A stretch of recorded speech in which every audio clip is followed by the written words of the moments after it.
from Matthew chapter 25, verses 24 to 30. I'm reading from the New Living Translation. So I'll say that again. Matthew 25, oh, it's up there. Verses 14 to 30. Y'all ready for this? Again, because he has many parables. Jesus is talking. Again, and he talks about the parable of the 10 virgins who were waiting for the bridegroom to come, and some of them, didn't have enough oil, so they went out to get more oil, and then it was too late. And then when they went and said, "Hey, we're here," I'm like, "I don't know you, sorry, go away." It seems pretty harsh. This is the second one. Again, the kingdom of heaven can be illustrated by a story of a man going on a long trip. From looking at all the churches that we have on the series of Revelation, one thing that comes up as a real positive thing with the two, especially the two churches that didn't receive any condemnation from God, was patience, endurance. Sometimes, I don't know about you, but I like it now. Something happening now. I want an amazing, awesome move of God now. And when that's not happening, I'm like, all right, well, Jesus, come back now. We live in a society, even more so these days, where we don't like to be patient. That's why there is a society in Australia riddled with debt. I've said this before. People generally are less generous towards charitable organisations. Tim Costello come here last year and explained that we are richer and poorer than we've ever been. In his day, his parents had a 3x1 that people used to slowly build up furniture, use boxes or whatever as furniture and different things like that. These days, that's not the status quo. And that was normal back then, and everyone knew that's what you did. So when people came over, it was kind of nice to see them sort of laugh, trying to put up some foil over the windows and all sorts of things. These days, it's like, no, that's really unusual. Just get into a lot of debt and finish it off. That's the mentality these days. And so what's happened is we've got the 4x2 as the standard, not the 3x1. We don't have one car anymore, we need two, unless you're the Munros, they're very clever.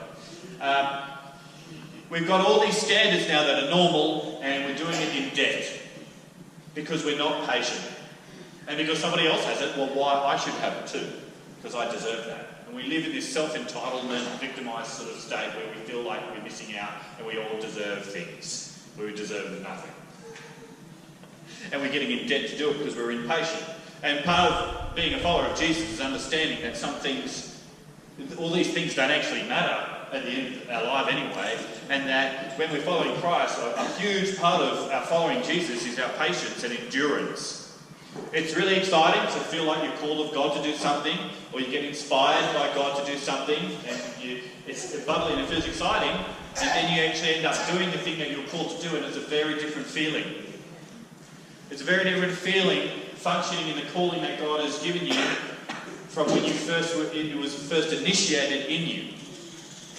And so that's when you need to remember the peace and remember the joy that you had when God called you as a benchmark or a monument in your life to refer back to.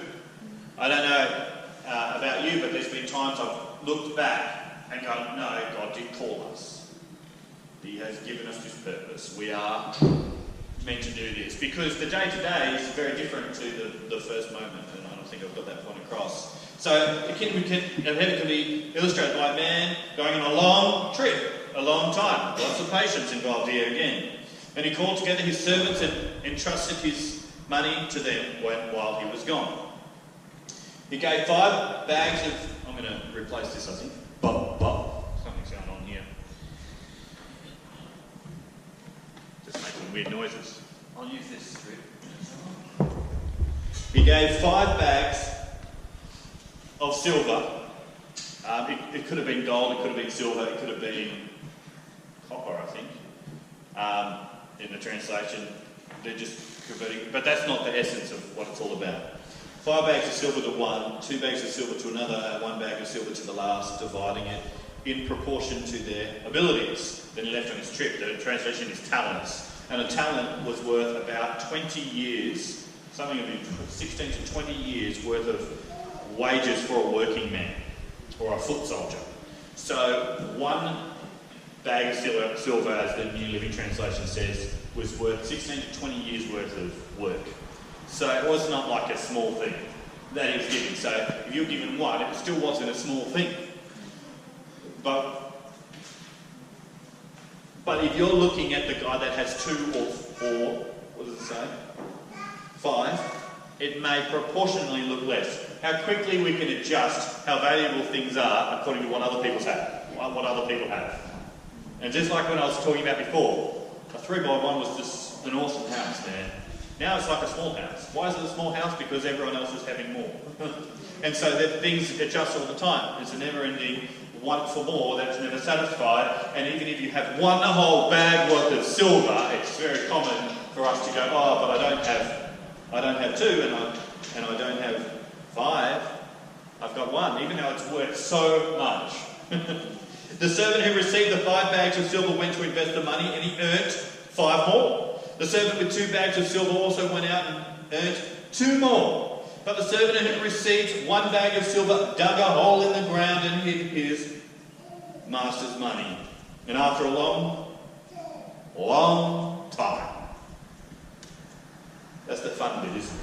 That's where we live most of the time, in the long time.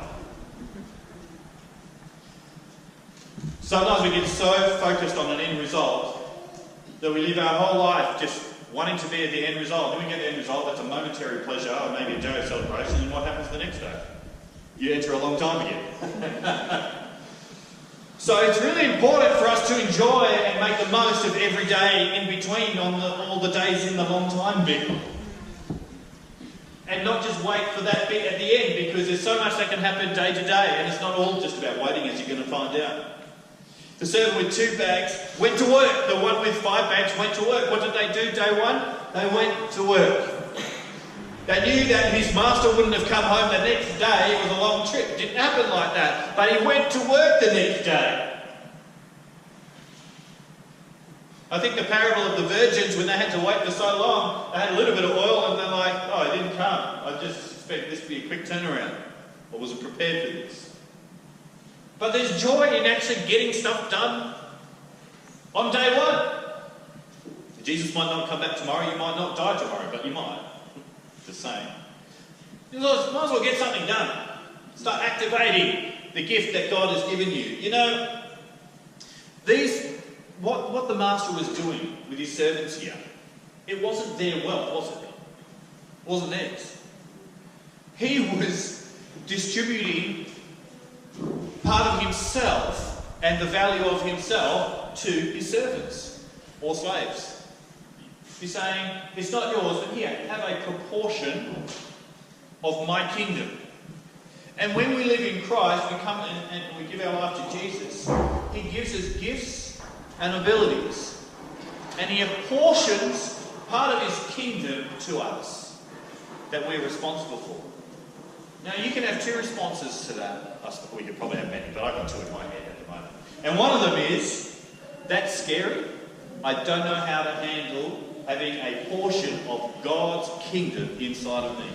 And a gift that he's given to me. I don't know how to do that. Or you can go, how exciting, I want to get to work with that gift that God has given me. That's exciting. And here we've got 1 that responded one way and 2 that responded the other way. So,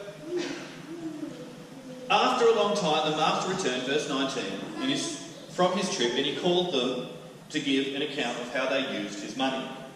The servant to whom he had entrusted the 5 bags of silver came forward with 5 more and said, do you think he would have been feeling pretty good about himself? Oh, he's home. Can you imagine the 3 servants just like, oh, that's him. There would have been 2 different responses, I would imagine. Oh no, thought the one, like, oh, where's a hole that I can bury myself in? The other 2 are like, oh great, man, we did so well. This is exciting, come home. But that's like the end of our life. If you die today, would you be like, oh no, I'm going to meet God? Oh no. Or would you be like, oh, that's exciting. Some of you go, oh, just made it across the line, maybe I'll get in, hopefully, that would be great. Get out of this life. What is our response?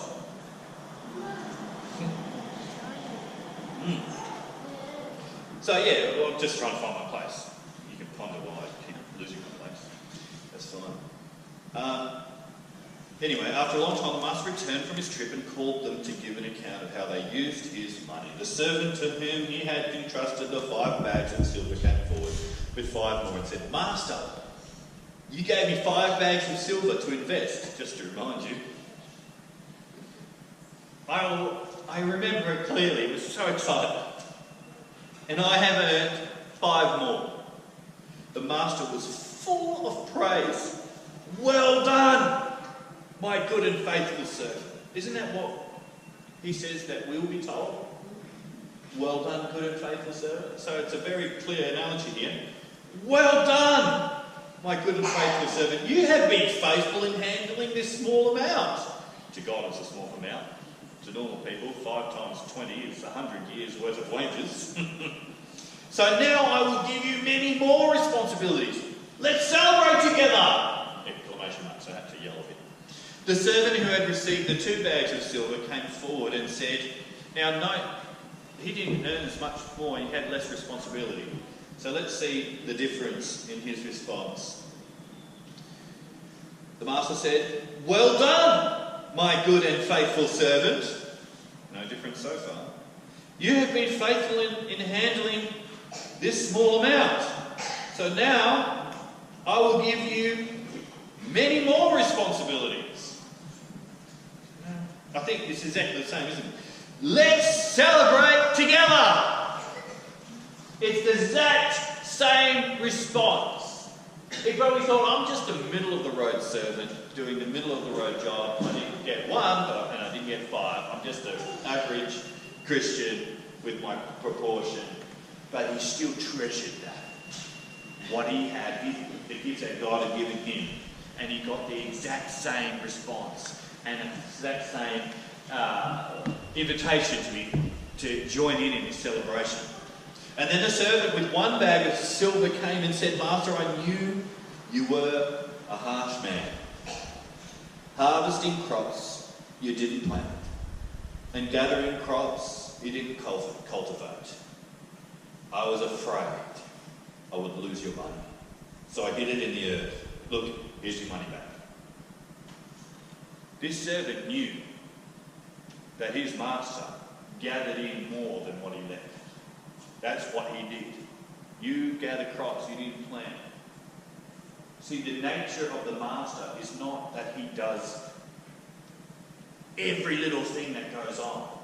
He is in the habit of apportioning out like seed to multiply. And when he comes back, he actually expects growth. He expects more. He expects to harvest things that he didn't even plant, because the nature of God's kingdom is that it grows. In the correct environment, in the right heart, the kingdom of God grows. It doesn't stay the same.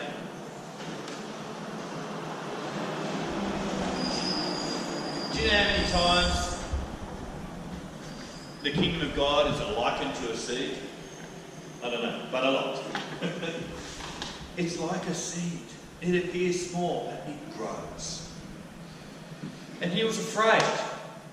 You know, when I asked you that before, when you realise that you've been apportioned the kingdom of God, you can have different responses in your heart to how you respond to that. Like, I'm freaking out. I can't handle this. It's too much. I just want to bury it and just try and survive, and I just don't want to ruin it. Who here feels like if I get my hands on anything, I'm just going to ruin it? Oh, if God trusts me with anything, I'm just probably going to ruin it. It's probably best not to touch it. I'm going to go the safe route. God is so great. I am not. I'm just going to ruin everything He gives me. You know, that's not why God gave to you. At the start, He said He gave His servants, and He divided it according to their abilities. Dividing it in proportion to their abilities. So if God has given you or apportioned you something of responsibility in your life, He knows that it is within the capabilities of your abilities. You know that people quote the scripture, you know, God won't give you more than you can handle for those that love him. He gives us stuff to do. He gives us a portion of his kingdom in our heart. And it might seem too big for us, but we can go, oh, God knows me better than I know myself. And so if he gave it to me and he trusts me, I trust in his trust of me. Does that make sense? I'm trusting his trust in me. Because his trust in me is better than my trust in me. I can trust him in his trust. I remember I was just like terrible at uni. I was actually, but I passed P's, make degrees. Once I got 98% in the subject. Intro to basic guitar, when I already knew how to play. You've got to do that. I lost a couple of them, 2% on the theory, but anyway. I like to tell Brooke that because she always gets like HDs and Ds and stuff. Like, well, actually, have you ever got 98%? But anyway, whatever. What was I saying? I'm just bragging. I've just totally lost any thought toward the kingdom of God. Pride is the opposite of that. Anyway, sorry, George. I'm floundering. Can I have it? What was I saying? Now I've distracted myself about the trust thing. Anyway, I wanted to get to uni because since I was in year 4, I thought I want to be a teacher because I like kids. Young kids when I was a kid. And anyway, I thought kids were cool and wanted to be a teacher. Didn't realise, all the paperwork and stuff was pretty crazy. But anyway, I endured that for 12 years. But I remember I hit year 12 and I did miserably at school. Apparently you need to listen in class and stuff. It's very important. And I was missing out on lots of marks. I jumped from the WA system to the Tasmanian school system to the New South Wales system. And it increased in difficulty actually. I was in the top math class in Tasmania. I thought, I'm in the top maths. I went to New South Wales, went to the top maths class. I didn't know what was going on. I had no idea. They had concepts developed from a long time ago that I just had no idea about. And I think I got 20% overall or something like that in year 11. I think it's time to drop down maths, I think. But so I did all the basic level stuff that would get me into uni, and I just had no confidence. My confidence had been stripped away from jumping systems like that. I could do anything. I remember it was random. I was talking to my neighbour, older lady, and she said, "Oh, you'll get in. You'll be right. You'll get into uni." I'm like, I don't know why. It was such an incidental conversation, but I kind of believed it. I trusted in her trust of me more than I trusted in me. You know what I mean? So I took that belief on. Like, oh, okay. And I remember that very clearly. Do you know that God knows me better than that lady did across the street? I actually knew she didn't know how I went at school, but for whatever reason, that went into me. Like she wasn't even a Christian, like it was an encouragement. And sometimes we can do that with each other as Christians. We can encourage people into things that they don't even realise that they could do. And some people have responsibilities in their life and they feel like it's overwhelming. But it's within their capabilities. And to use up your energy on stress and fear, it's just riddling the ability to do the job. But we need people around that can see into other people's lives and you can do it. You can do it. It's a bit counter-cultural in Australia. If you're in America, they tell everyone they can do anything. Oh yeah, if you believe in yourself, you can be the MVP of the NBA 6 times in a row. And you're like 5 foot tall and can't walk. But in Australia, we can be realistic in our encouragement, And not everyone's like that. There's just amazing people. Being over there, I learn a lot about speaking positively in life. They actually do believe a lot of what they say, and how well do they do? They do very well. And that's because they have faith. Even if it's not based in God, they have faith that they are winners. And then they end up winning. If you have faith that you're a loser, guess what you'll be? A big fat loser. So be a winner in Jesus, because you can. Bob the Builder, can we fix it? Yes, we can! And just that statement, you haven't done anything more practically in your life, but just telling yourself, yes, we can, we as in a team even makes it easier, you kind of feel like you're already winning and you haven't even done any work yet.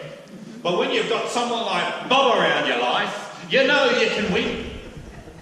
Because you put your faith in his faith in you, that part of the team, we can do it. And God's saying to us, in your situation, you can do it. I wouldn't have given you responsibilities. I wouldn't have apportioned out my kingdom to you in whatever spiritual gifts you might have or whatever responsibility you have if I didn't believe in you. So get on the same page with Bob the Build and God and say, yes, I can. Yes, we can. And when you can, it lifts a culture of a community to say, yes, we can. I loved it. I wasn't feeling very prophetic this morning at all in the prayer meeting. But praise God, a couple of other people were being prophetic in their prayers. And I'm like, yes, yes, yes, because the weight doesn't fall on me in a prayer meeting. God's portioned out gifts everywhere. And it was just nice to be able to be encouraged by what God was saying in that moment, you know. One of the scriptures that came out that was highlighted to Lee Berman, and she felt to share it, was just spot on for me. It was like, yes, about different gifts. If you have a gift of serving, if you have a gift of giving, if you have a gift of kindness, or all sorts of other wonderful things, encouragement, leadership, well, just do it. Get on with it, because we're a bunch of people with a bunch of different gifts, with heaps of different influences and avenues in life. It's not all based in our programs and our services. It's everywhere. Let the gifts shine and let us encourage one another to be a bit different to what I am and you are. Well, I don't want a church where everyone's the same. Can you imagine? Let's pick someone. But can you imagine? Because if I start thinking, maybe that would be good if we were like that. Maybe it would be good if we were like that. It's like, yes, we've got awesome people everywhere, and it feels like if everyone was like everyone, it would be great. But let it be expressed in who you are.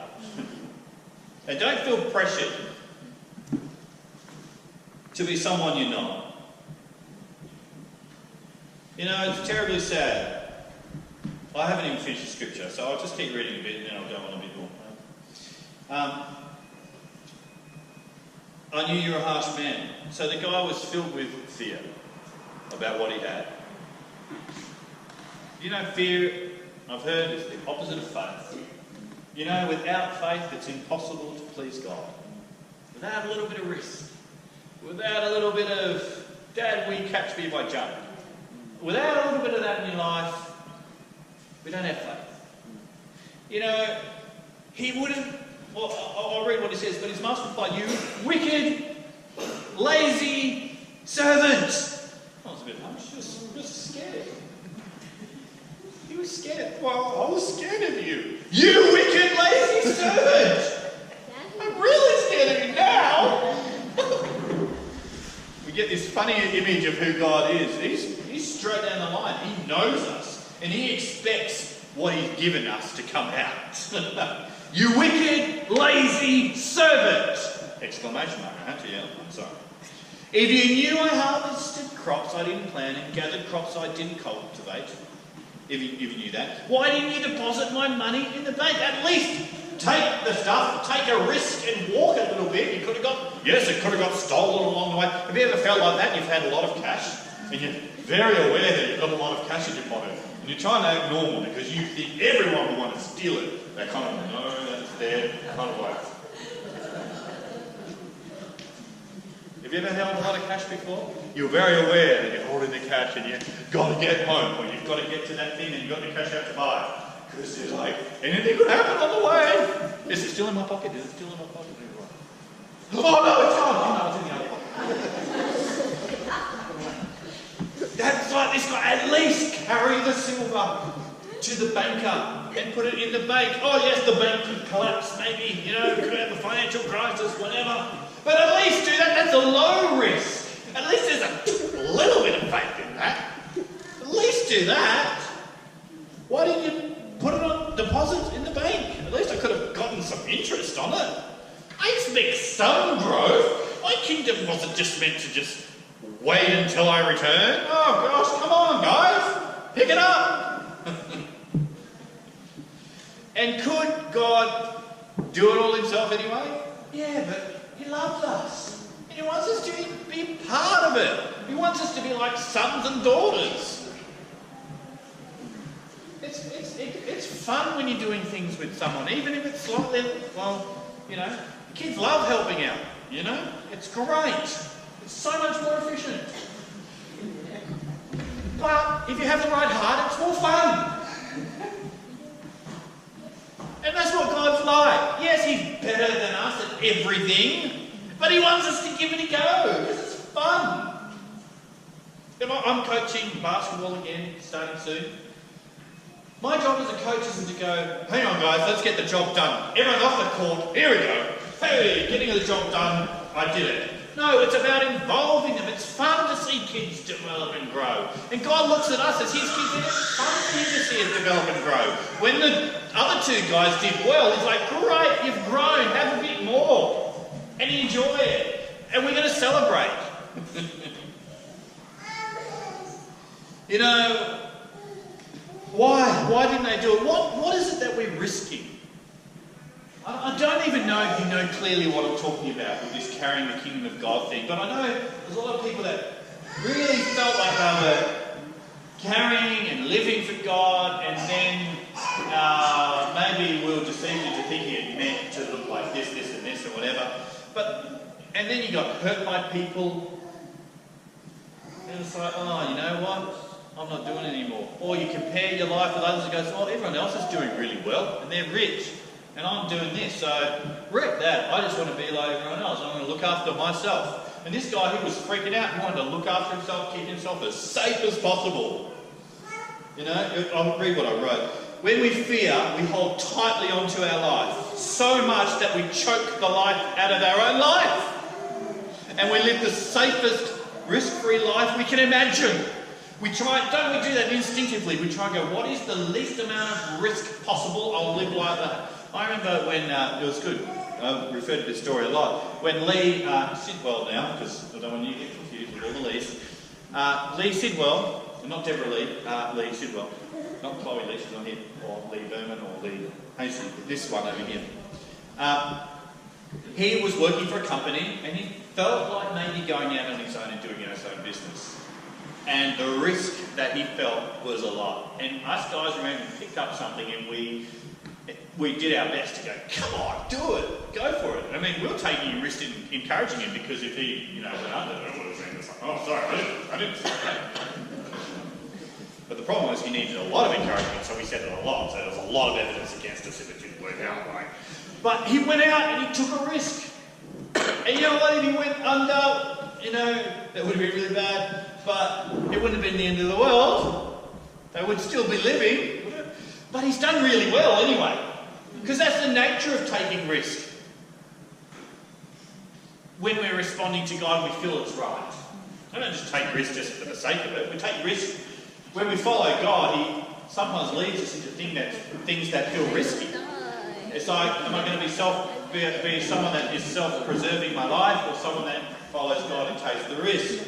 And sometimes we find those dilemmas, and He loves us to live by faith. So what is risk?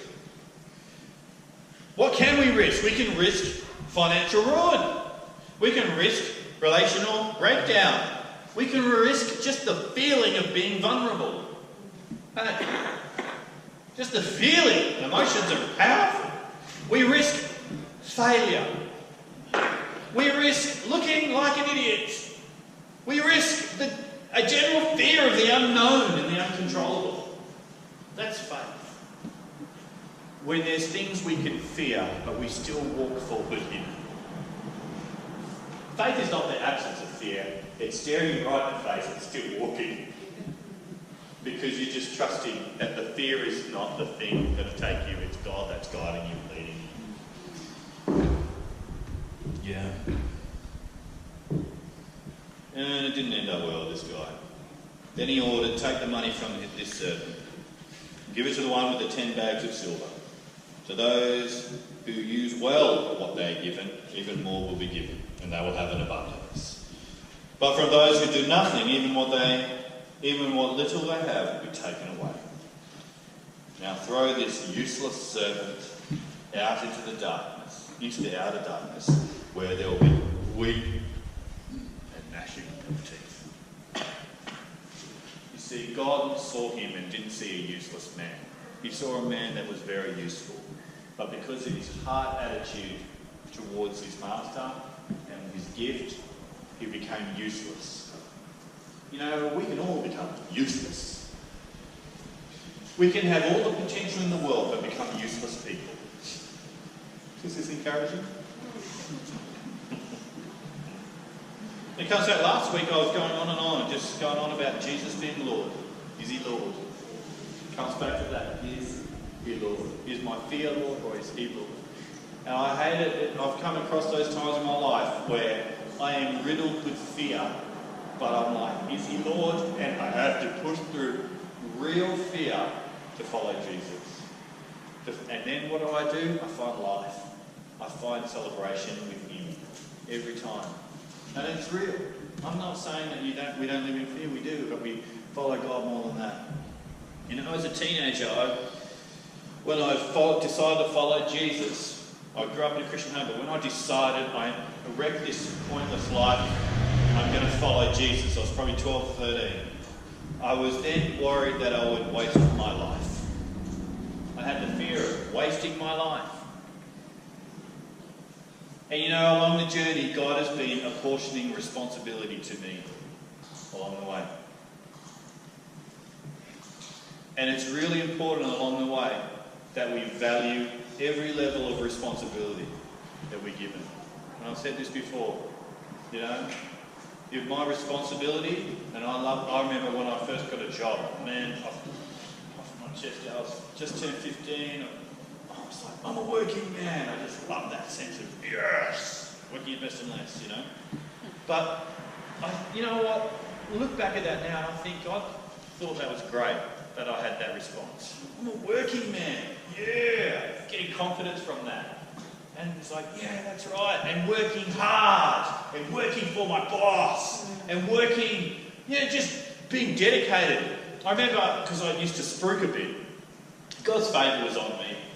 You know, I told the story about spruiking randomly outside, and I had an anointed moment of spruiking. I'll tell you what, I was in this mall. There was a window of about 5 minutes, I was just on fire, and everyone in the whole mall was just funneling into our store. And I just was on fire. It was just a moment that it just felt unconscious. In that moment, someone on the national board of Best and Less came to me. And he came to the big, I didn't know who he was, thumbs up. Anyway, my name got around. My name got around national office. They asked me about management and future and different things like that. You know what, I was just a guy folding underwear. But I did it with all my heart, you know. I was sorting out hangers, but I was doing it with all my heart. You know, that's what God does. If we can be like Joseph or something and just do what's in front of us with all our heart, you would think that's awesome. He gives us little things. Stop waiting for the big thing to come. Do the little thing right first. Don't despise the day of small beginnings. Do the little thing. I remember at church, I was the head of the packer. It was a terrible job, but I did it every week. You know, not as well as Lee, but I did it the best as I could. You know, packing up, dedicated, doing it, not giving up, doing it for years and years of that. I remember at school, I wanted to serve God. I opened a Christian group at school, and it wasn't highly successful, but I did my best. You know, I did my best. Everything I'm doing my best. You know, I'm doing my best now. I'm doing my best with my kids. You know, and unfortunately with that, you know, you can see my flaws much more clearly in the way I bring up my kids, but I'm doing my best. I'm trying to bring them up in the Lord, and our Bible story time's it's like, if you don't remember to thank God for something today, I'm going to give you a smack. That's just, I'm trying. That might be completely wrong, but at least I'm giving it a go. You know, I'm giving it a go. And then I have to pray, and I don't even feel like praying after them when I'm telling them off. Anyway, Lord, be a good example. You know, just do your best in everything. Stop waiting for the big thing to come. It's not coming unless you're faithful with the little. And you know, the thing is, like that story with Best and Less, I wasn't doing it to try and get recognised. I was doing it just because I wanted to do it. And I remember they asked me to spruik at a different store, and I'm like, that's not why. I felt funny because like I'm dedicated to this store. Don't put me in another store. And then they opened a new one nearby, and they were using workers in both stores, but it might be a bit strange. I was like, no, I'm dedicated to this store.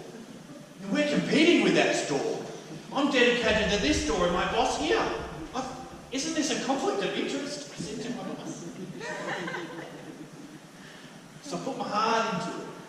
And even in a simple thing, it wasn't a spiritual environment. And I don't know where you work and what you do at school or whatever. Obviously my examples of my schoolwork aren't as good as other things. Do your best. Do it as unto God. So that one day you will be told, I think we automatically presume it's going to happen, like, well done, good and faithful servant. Oh yeah, that's a given. Because I gave my life to Jesus, son, I said a prayer a few years ago, so I'm right. Well done, good and faithful servant.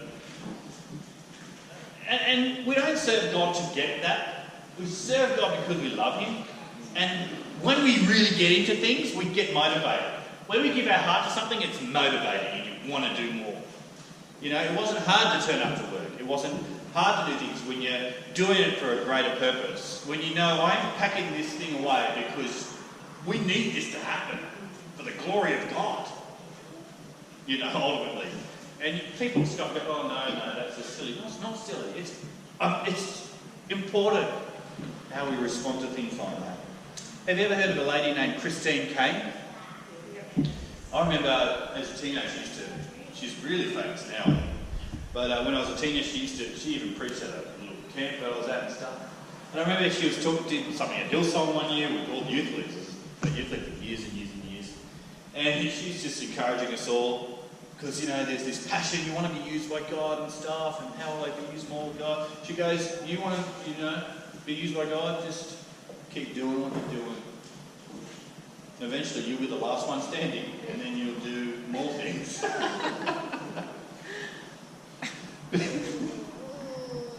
You don't need to try and make opportunities happen. You just need to keep standing and keep faithful. And when everyone else falls away, I guess you're the only one left that has to do it anyway. You just have to be the last one standing. Reinhard Bonnke, do you know that dude? Reinhard! No, I don't even know how he talks. Anyway, German guy. He said, this is what he says, he goes, God revealed to him that he was the fourth choice. He tried to get people to do the role, and he was the fourth choice. You know what? With Reinhard, with that hard attitude, obviously it didn't matter what he ended up doing in his life. It would have been good. But what he showed to God, that he was actually had the heart. You see, there's talent. There's ability around. But that dedication of staying alert and following Jesus, and following His Spirit, that surpasses talent and ability. Faithfulness, steadfastness, that surpasses all of that. And you know, God is going to do a cool thing amongst us. And a cool thing in our community, I believe. If we don't give up. If we stay alert. And how that is expressed in you is going to be different to how it's expressed our way of operating. Because I'm different to you. And God's given out different gifts. But if you're looking at someone's life and go, wow, they're doing so much for God, I'm just going to be an observer, then I've written it down somewhere, but I can't see the notes. I just don't work with all the notes.